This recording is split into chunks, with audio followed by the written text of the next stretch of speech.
All right, Donald Trump finally did something on marijuana, also known as cannabis, also known as pot, also known as grass, also known as dope, also sorry, whoa.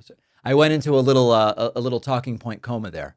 Now, before you start hyperventilating, Trump did not legalize recreational cannabis at the federal level. Okay. He didn't wake up progressive all of a sudden. He didn't suddenly decide that rather than being president, he wants to go to Grateful Dead shows.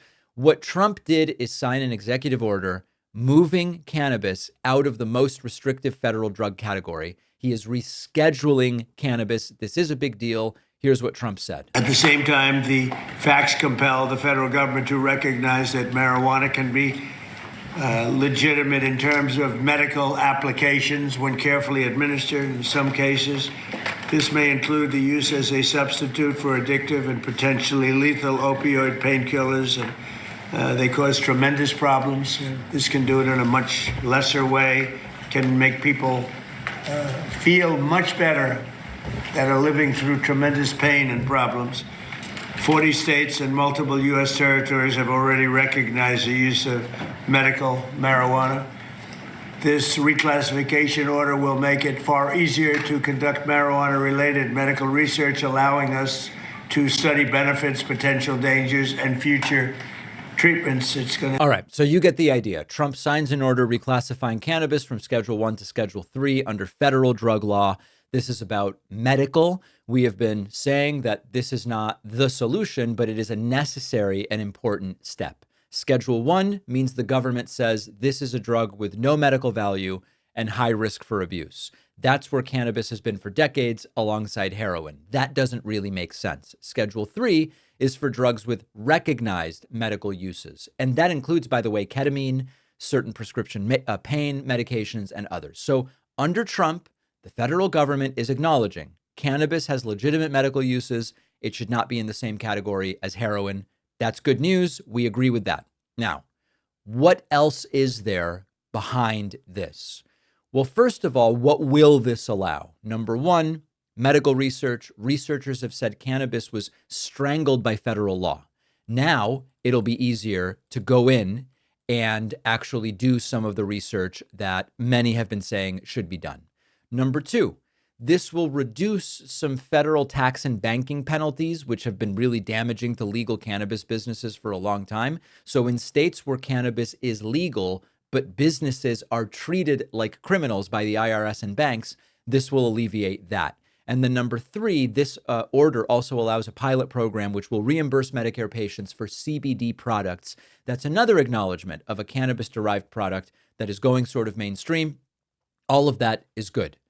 Now, what does this not do? Well, it obviously doesn't legalize marijuana federally. That is a totally different situation. Recreational use under federal law is still illegal. Law enforcement rules don't change. People are still getting arrested. This all still has to go through the DEA's formal rulemaking process.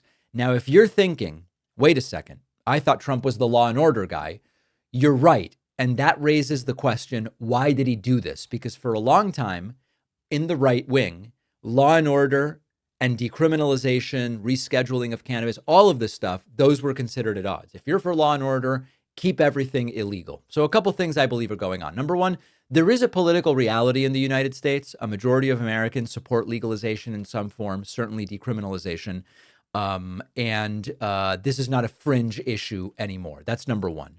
Secondly, there's the economic component. This is a massive industry, the cannabis industry, and the federal government has been tripping over itself, trying to pretend it doesn't exist. And you can only deny reality for so long. So there's the economic reality aspect of it.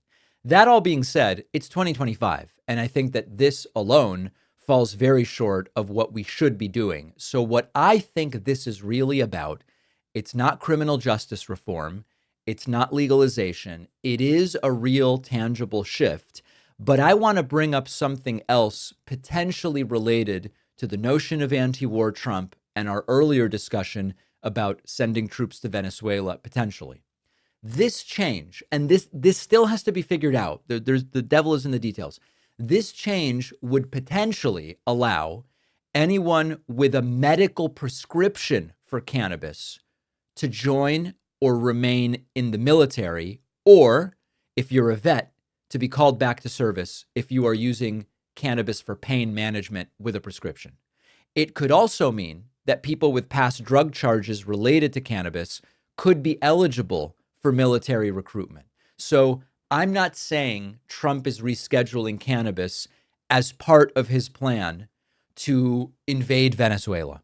But we are seeing a bunch of things happen which would allow Trump to build a bigger invading force and to butter them up. The $1,776, the rescheduling of cannabis. So we should be paying very close attention to this.